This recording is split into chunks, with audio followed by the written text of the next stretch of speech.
সবাইকে স্বাগতম। আজকে আমরা কথা বলবো সংখ্যা রূপান্তর হেক্সাডেসিমেল থেকে দশমিক।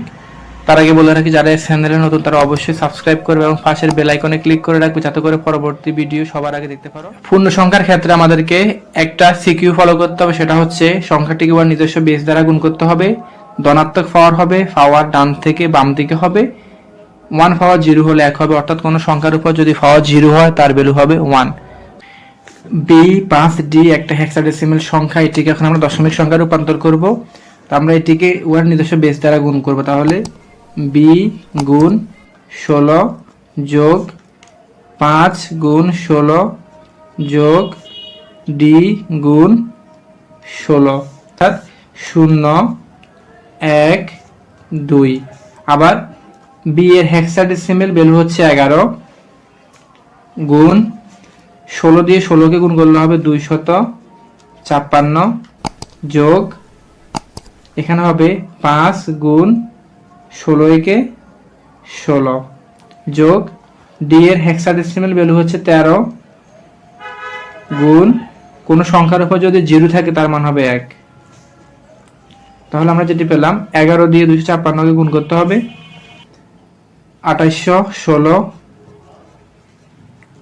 যোগ 5 16 80 যোগ 13 একে 13। এই সবগুলো যোগ করলে যে মানটা হবে সেটা হচ্ছে 2901। অর্থাৎ B5D হেক্সাডেসিমেলের দশমিক ভ্যালু হচ্ছে 2901। দশমিকের বেস হচ্ছে 10। দশমিক সংখ্যার ক্ষেত্রে সংখ্যাটিকে ওর নিজস্ব বেস দ্বারা গুণ করতে হবে। পাওয়ার ঋণাত্মক হবে, পাওয়ার বাম থেকে ডান দিকে হবে। যেমন 0.48 একটা হেক্সাডেসিমেল সংখ্যা, এটিকে এখন আমরা দশমিক সংখ্যা রূপান্তর করব। তাহলে আমাদেরকে যে কাজটি করতে হবে সেটা হচ্ছে সংখ্যাটিকে ওর নিজস্ব বেস দ্বারা গুণ করতে হবে। 4 গুণ 16 যোগ 8 গুণ 16। পাওয়ার বসাতে হবে, পাওয়ার হবে ঋণাত্মক পাওয়ার -1 -2। এবার আমরা 4 গুণ, তাহলে 16 1 থাকবে, উপরে থাকবে 1, কারণ এই মাইনাস যখন নিচে নেমে গেছে তখন সেটি প্লাস হয়ে গেছে, জায়গাটি খালি হয়ে গেছে, এখানে 1 বসাতে হবে। কোনো সংখ্যা যখন সরে যায় তখন তার পরিবর্তে 1 বসে। যোগ 8 গুণ এখানে হবে 16 পাওয়ার 2 1।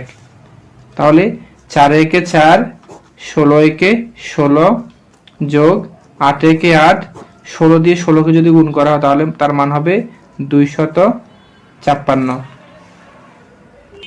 এবার 16 এবং 256 লসাগু হচ্ছে 256। 16 দিয়ে 256কে ভাগ করলে পাবো 16। 16 দিয়ে আবার 4কে গুণ করলে হবে 4 16, 66 হর দিয়ে ভাগ, লব দিয়ে গুণ।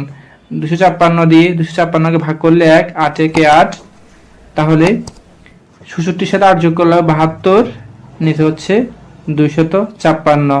256 দিয়ে 72কে যদি আমরা কাটি তার মান পাবো আমরা 0.28125, অর্থাৎ 0.48 এর দশমিক ভ্যালু হচ্ছে 0.28125 দশমিক বেস দিতে হবে। আশা করি বিষয়টি বুঝতে পেরেছো। আসসালামু আলাইকুম।